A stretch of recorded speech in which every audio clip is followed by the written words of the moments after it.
تو یہ غوث پاک. اب بات میں نے کی مریدوں کی.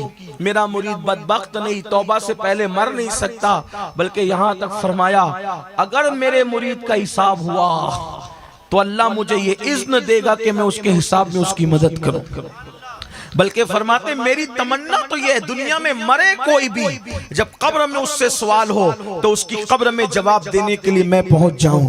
مرے کوئی جواب میں دیا کروں. کاش کہ اللہ مجھے یہ اذن عطا فرمائے. یہ غوث پاک پوچھا گیا آپ کا مرید کون ہے؟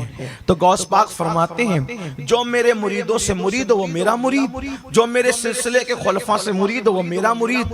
پھر فرماتے ہیں اگر دنیا میں کوئی اتنا بھی کہہ دے کہ میں غوث پاک کا مرید ہوں، فرماتے وہ میرا ہی مرید ہے.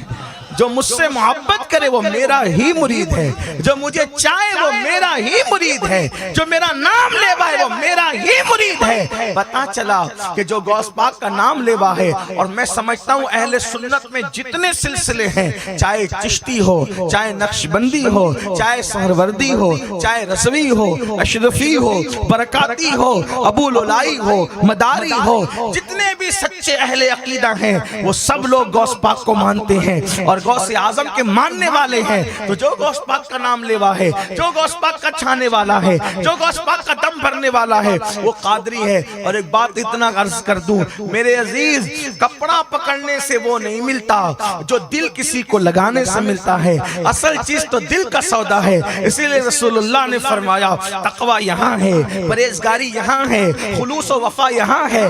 اس لیے یہاں کی بات ہے جو سچے دل سے میرے مرشد غوث پاک کو چاہتا ہے، پھر وہ ان کا کرم دیکھتا ہے، پھر وہ ان کی عنایتیں دیکھتا ہے، پھر وہ ان کی محبتیں دیکھتا ہے. بلکہ ایک مرتبہ ایک بزرگ کو سلسلہ قادریہ میں ڈائریکٹ غوث پاک سے روحانی خلافت چاہیے تھی. پریشان سے ہوئے اور پریشان ہو کر اجمیر مقدس گئے، اور اجمیر مقدس جانے کے بعد غریب نواز کا مرشد مجھے غوث پاک سے ڈائریکٹ امامہ بندوانا ہے روحانی خلافت کا. اشارہ ہوتا ہے جاؤ اور ابھی جا کر کے فلاں پہاڑ میں بیٹھو. اللہ اکبر. وہاں آنکھ لگی تو کیا دیکھا؟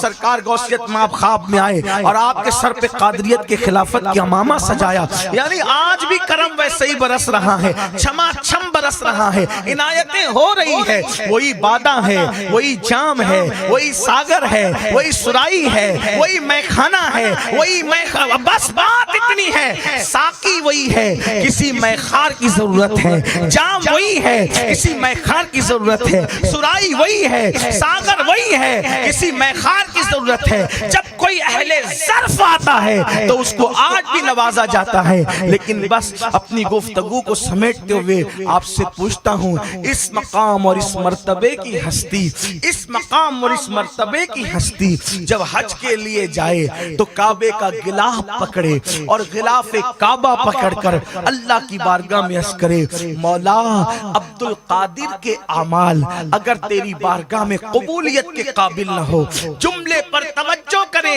جس کی شان یہ ہے، جس کے نام کی تاثیر یہ ہے، جس کے خطبے پڑھنے والے حضرت خضر علیہ السلام ہو، جس کی عظمت کا ترانہ بلند کرنے والے کبھی بایزید بستامی ہو، کبھی حضرت سلطان العارفین بایزید بستامی ہو، کبھی سید الطائفہ جنید بغدادی ہو، کبھی اللہ اکبر امام المشائخ حضرت سیدی حسن بصری ہو، کبھی سید المکاشفین سیدی شیخ محی الدین ابن عربی ہو، کبھی عارف رومی علامہ جلال الدین رومی جو کہیں اللہ اکبر غوث اعظم ولیوں کے درمیان ایسے ہی ہیں جیسے انبیاء کے درمیان محمد الرسول اللہ ہیں. اللہ اکبر. حضرت عارف رومی کے بارے میں بتاؤں، صاحب مثنوی جو عارف اور صوفی بنانے والا ولی ہے، وہ اپنی قادریت پہ ناز کرتے کہ میں قادری ہوں قادری.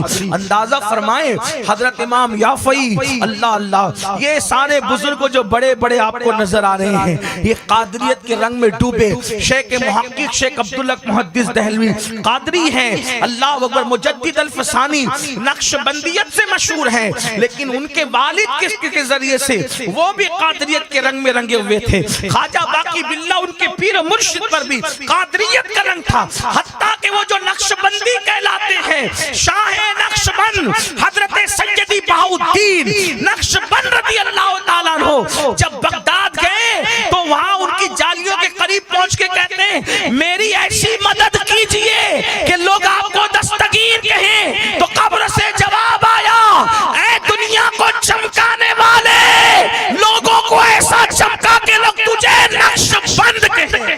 نعرہ تکبیر.